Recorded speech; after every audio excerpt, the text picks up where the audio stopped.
So, ile-layer lang natin siya.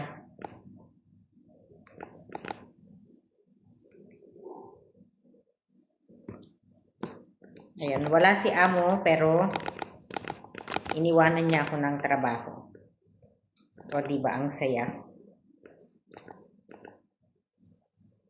Nag-out of town silang mag-iina. Then, syempre ako lang mag-isa o di wala akong pagkakaabalahan, wala akong paglulutuan. So ito.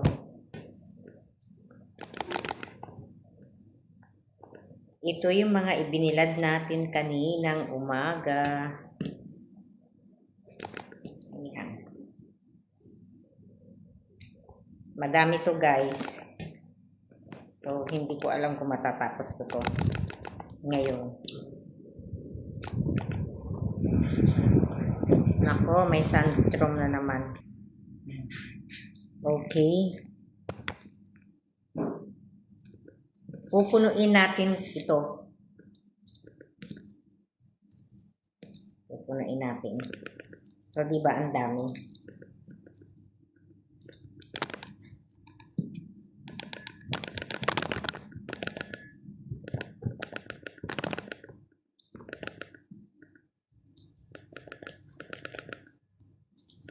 After nating itong mapuno, ibibilad uli ito bukas.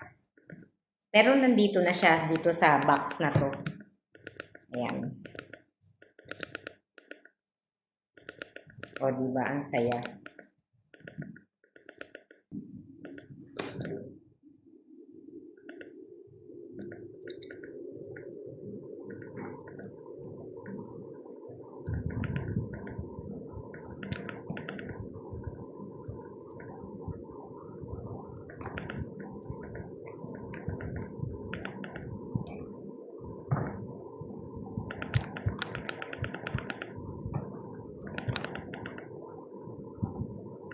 Sabi ni amo, after daw na makagawa ako nito, isend ko daw sa kanya. O di wow, di sige. O diba? Wala namang problema yun eh. Ang saya nga eh, kasi mag-isa lang ako dito.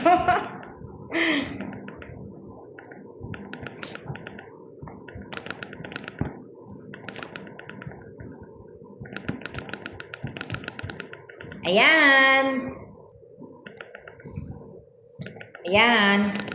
Ayan, ganito siya. Tapos, yung iba din naman, ginagawa tong marmalade o kaya yung mga hindi na pwedeng iganito, yung super ripe na talaga siya. Ano yun, tatanggalan ng buto or yung iba hindi. Imamarinate nila yun. Pang-marinate, i-marinate nila or titimplahan nila, and then pag halimbawa meron silang mga kinakay na mga karne, ito yung pang ano nila, pang-marinate. Parang ang gulo kong kausap. Pasensya na, kagigising ko lang. So ganito, ayan, ganito lang siya, di ba? Ito siya. So ang dami niya talaga dito.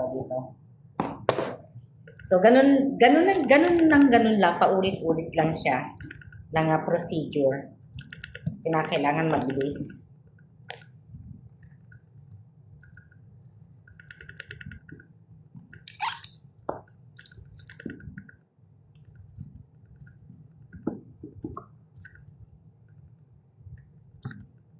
Ayan.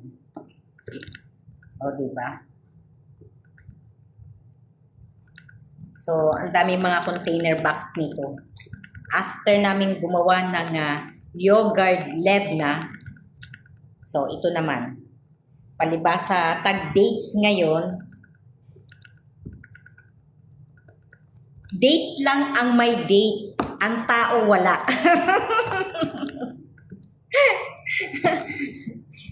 Nakakulong ka dito sa 4 na sulok ng bahay. Dito ka lang. Tatanda ka ng ganito. Walang kalayaan sa buhay. Pero okay lang. Kasi pagka may day off, magastos din pagka may day off. or palaging labas ng labas. Siyempre, matutukso ka dun sa mga bilihin doon sa labas, sa mga supermarket or sa mga mall, matutukso kang mamili. So, much better na manahimik ka dito sa loob. Okay pa. O, di ba? Water, ganyan, dadampi-dampian lang natin siya ng water para magmistula siyang juicy. Okay? Ayan, mistula siyang juicy. Ayan, nakakalibang.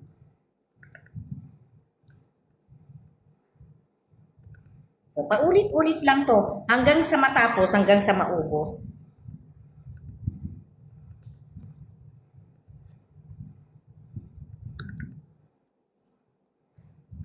Dati, nung nagbakasyon ako sa Pilipinas, nag-uwi ako nito siguro mga 5 kilos. Ay, syempre, marami tayong kaibigan. So, ayun. Pinatikim din naman natin. Hopefully na magbakasyon uli ako. Ayan, magdadala na naman ako nito. O, diba?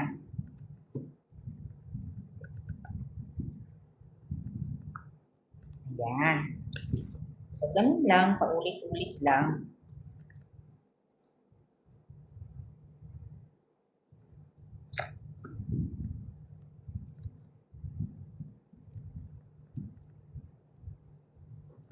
Ito yung pambansang prutas nila dito sa Oman. Yung dates.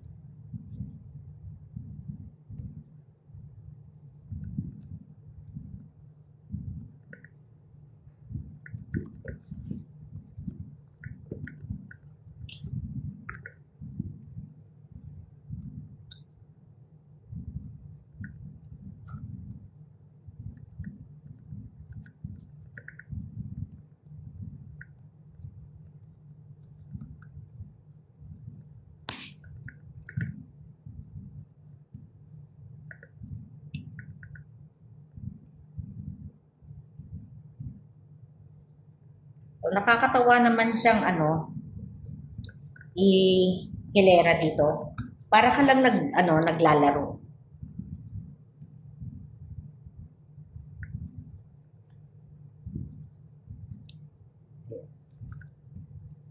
Kaninang umaga, nag-bake ako dito ng cake. Ito yung ginamit ko. Abangan niyo yung yung video ko.